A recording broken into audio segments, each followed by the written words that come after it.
we're going to look at the suit of Pentacles in the Rider-Waite Smith Tarot and how these cards can give us advice on our financial freedom. So the Ace of Pentacles means money in general, what money can do, all the concepts, what it is, that we first have to understand, because we have maybe not been taught much about money and how to handle it. So first we have to form ourselves an understanding of concept. So this is the card that is going to signify that, the suit in general, but the concept of wealth and money. What does it do? What it doesn't do? What money is for? And what money is for is to make more money, because we always think that money is for spending, but in reality, is money is to beget more money. That's its function. So that's the first thing we need to know. And then with this knowledge here, this newfound knowledge, we have to decide whether we're going to believe in it or we are just going to go with our old beliefs. So we are choosing here whether to go through this path, this financial freedom path. Are we going to do what we have to do, or are we just going to keep going the way we were going and maybe not improve in our finances? So we have to make a choice, but fortunately we already have some information. But this is the first stage when we are gathering the information and deciding and making up our minds. We can always come back to every card or every stage, no matter if we have gone further up in the path. As you know, in the tarot, that card can come up at any time. So when it comes up, that's what it means. It means that you are making those decisions and you are having those money issues, but not to say that you're lacking money, but you're thinking about it. You are reviewing what you know about it. You're dealing with your concepts. You're needing to understand something about the money. Now the third card, Three of Coins, coming from the two, is once you've made up your mind, you need a plan. So you go to find more information, maybe people to help you, but you devise a plan of action. So this is all about your plan, and this is an important card because when it shows up, it reminds you of the necessity of going over your plan, maybe refining it, or just looking ahead. So this is like when you make a roadmap for your further development in finances with information you've been gathering.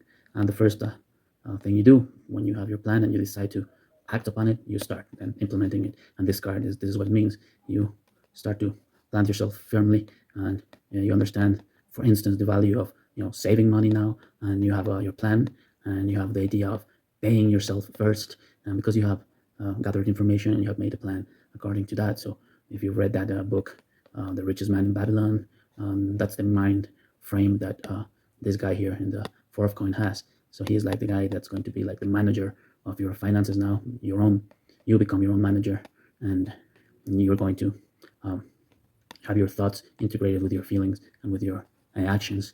So it's all, you're trying to integrate yourself in this respect and to act upon. So this is the card that, even though he's sitting, he's the one that brings things into action. He's the one that is going to be moving forward in this path. Now that he has, see how he has like evolved now. And the first thing that you need to do, or need to know here in the Five of Coins, is that you cannot buy everything. You cannot buy things on a whim. You need to take care of your finances. This is a concept that they say the importance of looking poor. They say that you don't need to be flashy when you're wealthy. You just, it's savvy to not look too wealthy or too rich, that supposedly the millionaires are frugal, and that's how they can become millionaires in the first place, by not spending all of their money on things that they don't maybe need, or that are going to be just a drain of their finances, and also not caring much about showing off or what other people think about them. So this card is what it means: not pleasing others, not doing it to show off. You get yourself indebted, and then you person ends up really like this, losing their money. So this card is important because it teaches you, or us, that we don't need to spend in things that we don't need, and maybe we feel sometimes unsatisfied for passing over things that could be a thrill, just like anything that we've spent our money before, but now we realize those expenditures were not worth it in the long run. Maybe they were fun, but we were just wasting our money there, and maybe we are going to feel some abstinence from that. But we're going to feel like we're renouncing, and we have to pass by, and maybe it's unpleasant for a little bit, but we need to pass through this step, and that's what this card means. And then this other card here talks strongly about the value of budgeting. Here you must have been talking. Here you found out about budgeting. Here you made your plan. Here you're starting to exercise your budgeting skills, and refraining from buying things, cutting expenses. And here is being very careful about that budget, really refining it and seeing where you spend wisely. That's what this card means, to spend your money wisely. So it's kind of like a duality here. Don't spend your money unwisely, spend your money wisely. Save your money, save some for an emergency fund, for instance. This is what this card means. Budget and save your money. And how do you save some money? By cutting on some, by being mindful, being intelligent about what you're doing. Next, number 7, this card shows that a concept that money grows over time. So becoming wealthy, which is like the end of this, or the idea behind this path, or this in this plan to become wealthy. It takes time. It's not overnight that people become wealthy. So because that's things that fools or people are just starting out that they don't know, they start to find out, and it doesn't happen overnight. So this card symbolizes that he's just waiting and watching his vine or his potatoes grow, or a vine. He's watching it grow, and it takes time until he can start harvesting from it.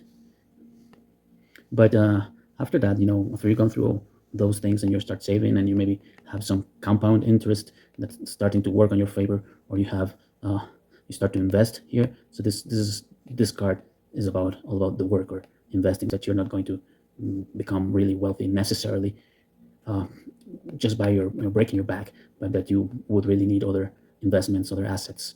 That's the theory behind it. So this would mean that you are already confident, and you already rolling on it, and you are achieving the plan that you made before here on the 3rd card.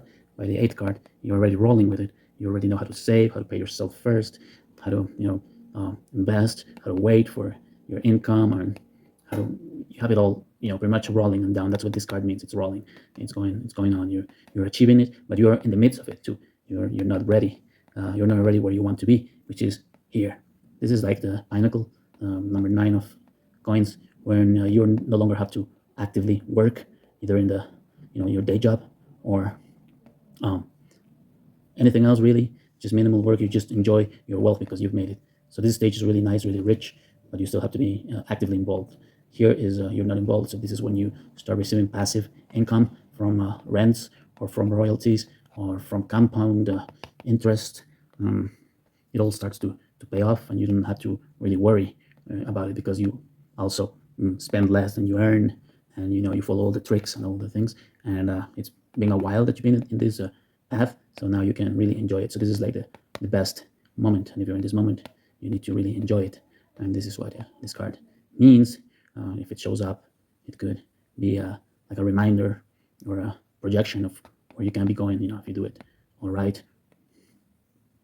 And finally, number 10 is it's been a little bit over the top, that all the time has passed already, and you already made it before, and you were able to keep it, right? So remember, at any time, any other card can show up, and you can come back to building back into basics, because you need to refresh your memory, or some issues come that you need to wonder about and say, how did that thing go? How was it? And then you have to make another plan, or refine your plan, or you have multiple plans going, and then this is you finally, when you were young, and your heart was an open book, and used to say, live and let live. Okay, so here you are. Now years passed, you've made it, and you have all this wealth, all this really legacy that you already have for the younger generations, and you need to start thinking, because the end might be coming, because this is the final card, and it means you think about your future, but the legacy, maybe when you're not here, your name, what you have done. This is like a retrospective card in some way that sums up your achievements, your life. Your quiet time still is very good, is very fruitful, is very happy. It has that little bit of nostalgia, but it has that hope, because what you're going to leave. So this is all about your legacy. This is about your values, why you really did all this. Okay, this is a very important card, because this is if this is like wealth and luxury, This is more like a value card. You can only get to here if you've followed a path that was like an adventure, and from that adventure you collect also your experience, and you can only go through it because of your fortitude, because of your determination, because of a set of values that you have, and that's your ultimate reward. So that's a way to see the suit of coins.